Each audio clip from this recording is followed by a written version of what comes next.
Hi, and welcome back to the ARKA 360 training series. So in this video, we are going to go over how to complete an incomplete order.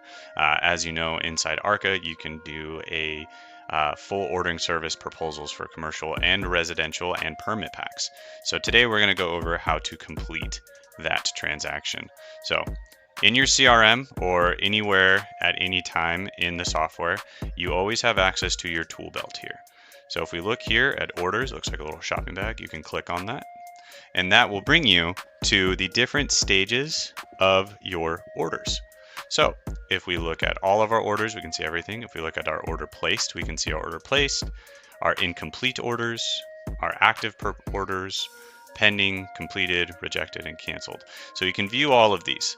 Now for rejected and canceled, you will get an email saying why and how to fix it.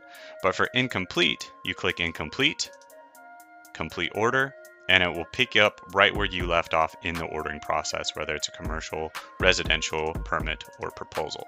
So for this one, a lot of the times it is just that final stage of putting your phone number, email address right here and clicking submit.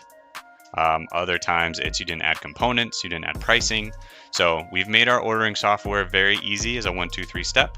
So once that's done, you will get an email saying order is complete. Now, if you have any questions on this or you have a unique circumstance, go ahead and let us know. You can book a demo with me and I can walk you through it, or you can continue to follow along our training services. Thanks so much and have a great day.